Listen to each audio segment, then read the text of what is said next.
The American Civil War was a war between the North and the South, between those who advocated for the practice of slavery and those who opposed it. Delaware was considered a border state. While there were slaveholders in Delaware, there were also free black communities like Polktown.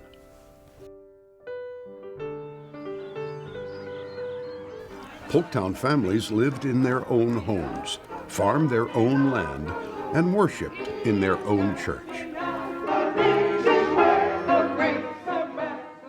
Polktown is a remarkable cultural and social institution. It was a community of free African Americans, which means they were once enslaved. They were always on the periphery of the white community, never integrated in the white community. We know that at an early time they were guides in the marshes. In the census records, the soldiers that I researched were listed as laborers or farmers. They were active in their trade. They didn't travel much outside of the town. That was rare. But one of the things that amplified the experience of the community of Polktown was these soldiers. They went to Texas, they went to Florida, they were all over the South, they were everywhere. And I think that recent research is showing that it's really expanded their frontiers intellectually, socially, and politically, most importantly. Sometimes history can be hiding in plain sight. This is what happened a while back when a group of kids went exploring in a marsh just outside of Delaware City. The marsh happened to be on the other side of a branch canal, not too far from Polktown. Hidden in the thick growth of reeds were some strange-looking rocks, clues that would lead to an important discovery. For the rocks, as it turned out, were actually the headstones of the graves of African American soldiers, United States colored troops, as they were called, who enlisted and fought for the Union Army in the American Civil War.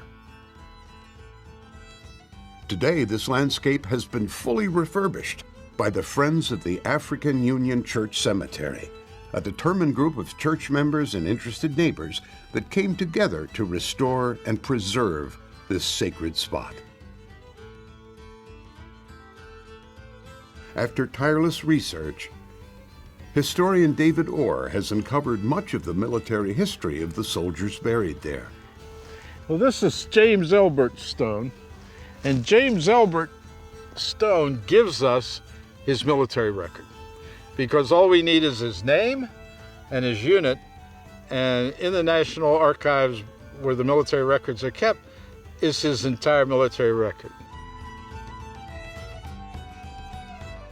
Veteran storyteller and historic interpreter Willis Phelps has created a living history piece of this project. When this grave was found outside of Delaware City, and they let Dr. Dave Orr know about it, Dr. Orr got in touch with me, and we went out and we checked, and we found James Elbert. That was the first, they found that tombstone. This is clear, you could see the writing on it. It was in fairly good shape. And he looked and he said, let's check. And we checked around and we found 4 more headstones, some not as legible, but they were Civil War soldiers, colored troops. And when Dr. Orr did his research and told me about Private Albert, it was like, my God, he said, we got to tell this story. I played cowboys, I played revolutionary soldiers, but here was a Civil War soldier I could identify with up real close. And as I read his story and the story of the other 4, it was like, this is something and just talking about it to folks turned into an interpretation. They were getting it when I talked about it, but it was like something was missing. So we added a little bit of personality to it, if you will.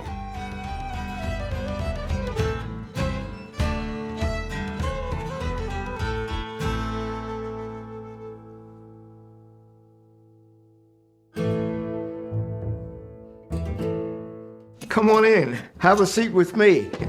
I want to tell you a story, my story, when I was a young fella in the Union Army. Private James H. Elbert, C Company, from Delaware. I'm a Delaware boy. And don't you know, I joined the Union Army to fight, to be a soldier. And I learned to do this. Me and my trusty rifle here. James Elbert was likely a farmer until, at age 24, he decided to leave Polktown as other young black men were doing. I was in the field. Me and Hoppin' John, my mule, we was plowing up the field. And I looked up to the big house, and I looked, and Mama was standing there with her hands on her hip. So lickety split. I runs up to the house, and I say, Mama, what be the matter? Well, I look at Mama, and the tears be coming down her cheek.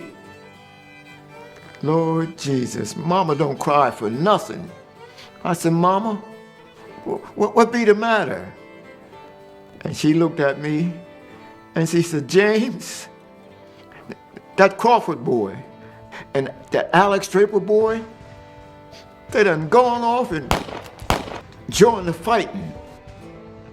On January 1st, 1863, President Abraham Lincoln issued the Emancipation Proclamation, freeing enslaved African Americans and allowing former slaves to enlist in the paid service of the Union Army.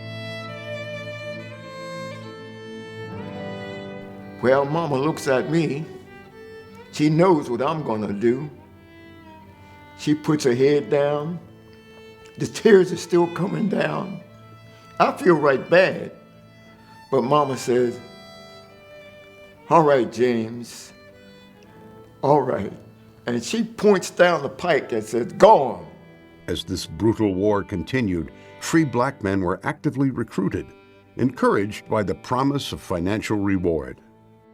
Young men in Polktown, like James Elbert, heeded the call. And I left Mama right there on the porch crying. And off I went. Them boys is in there, get a piece of paper, they sign it, give it back to the recruiter. He looks at it, he signs off on it, and he goes out and joins the ranks. He said, can you read that paper? I said, no, sir. Like many of his generation, when he enlisted, James Elbert had to make his mark with an X because he couldn't sign his name. Elbert had never learned to read or write. James H. Elbert, you's now a private in the United States Army. Get out there in them ranks. And he joined up, went to North Philadelphia, where the 6th United States Colored Troops were being trained at Lucretia Mott's estate. Camp William Penn. And don't you know, they had us come from all over the place in Delaware, all across the country to William Penn, and they trained us to be soldiers. And the next thing you know, they put us all on a steamer and sent us way down the pike. Well, we know we're going off to the fighting in the war. 175 regiments, probably 180,000 men, more than that. I would think more than that. They constituted 10% of the entire Union Army. Next thing you know, we're on a steamer again, and we're going down a river. We goes all the way down the river to a place in Florida, a place called Olustee, Florida. James Elbert was at the Battle of Olustee. He survived that battle, which had heavy casualties. The African American casualties were much more than the white casualties per capita, something like 15% more. Then he was taken back to Petersburg, where the siege was going on of the Confederate capital, and he was involved in another desperate encounter, Battle of Darbytown Road, and there he was wounded. The fighting is heavy, and it's damp and wet, and we back and forth in the shooting, fighting. And the next thing you know, boom, I gets wounded. And the darkness is coming over me. He was shot through the side and the bullet went up through his chest and out, which was good. And he was bothered by that all the rest of the war and probably the rest of his life. The United States colored troops fought bravely in the brutal battles that continued until the war finally ended in May of 1865. More than a quarter of injured Civil War soldiers died from their wounds, even more from disease. Private James Elbert somehow survived his wounding, but misunderstood a directive telling him to go home and recover. I came out of the hospital. The doctor gave me a piece of paper, told me to sign off on it. He should have read it to me because what the paper said was to go home, Private Elbert, and get well. But by home, he meant back to my company. Home to me was home. And don't you know, I went all the way back to Delaware City and Polktown. It caused me to be arrested because they thought I was a deserter. And there I was, minding my business, still had on my uniform, my kepi, walking down the pike, and I heard this boogity, boogity, boogity, and I looked around, and there was this fellow on this tall horse looking at me, and he had this pistol pointed right at me. He said, "Private Elbert." He knew it was me because I had the uniform on. I said, "Yes, sir." He said, "Don't move." And I looked at him. He put the pistol in his holster, got down off that horse, went into his saddlebags, and came out with this long, long, long chain with shackles on it and put them on me. He was illiterate and he couldn't understand. He thought he was to stay home. No, you'd go home after a certain period of time and come back. Well, he didn't come back. So they went after him, grabbed him, took him to Virginia. They had a trial. He was freed. He was not guilty on desertion, and that's a serious charge. But he was guilty for leaving his company. But he didn't have any malice. He didn't leave during battle. So the judge took that all into consideration. So then he went back to his company. He was restored to duty. And by that time, it was pretty much the end of the war. And he never fought another battle. Next thing we know, he's back in Philadelphia, where he's discharged. And that's where he escapes historical scrutiny. As long as he was a soldier, we can put our hands and eyes on him. All the people of Polktown didn't have that. So what do we know about them? What do we know about the ordinary people in that period, white or black? Very little. And we know he died in the 1890s because somebody ordered the stone in 1890 something. I was 42 years old when I died, and they buried me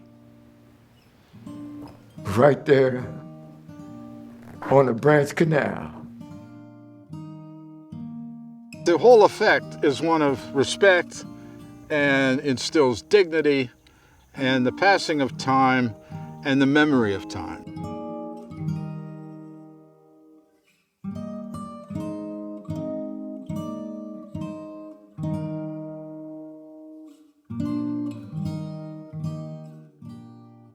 And so the community of Polktown, the people of Polktown, will be remembered by this through every visitor's experience here at the cemetery. Storyteller Willis Phelps remains dedicated to sharing the story of Private James Elbert. Saving the history for future generations.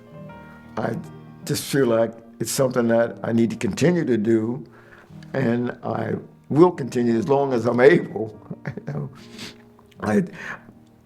it's just it's a beautiful piece of thing for me. It makes me, sometimes I can just go to sleep and feel good.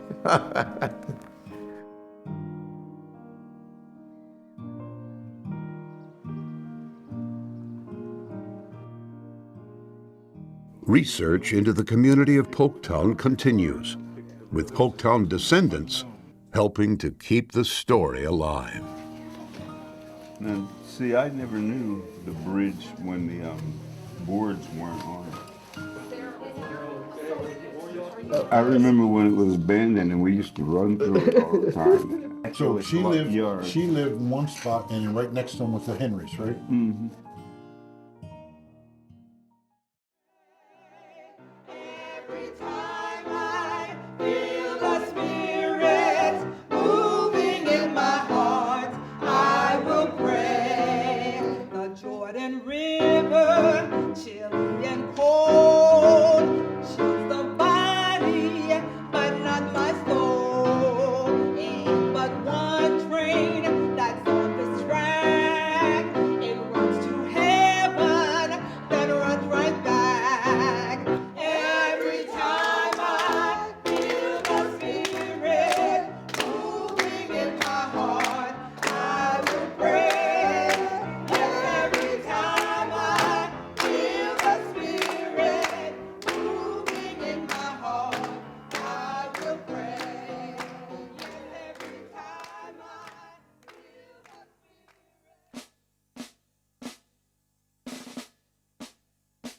The Union forever, hurrah, boys, hurrah. Down with the traitors, up with the stars, and we'll rally once again, boys, we'll rally once again. Singing the battle cry of freedom, singing the battle cry of freedom.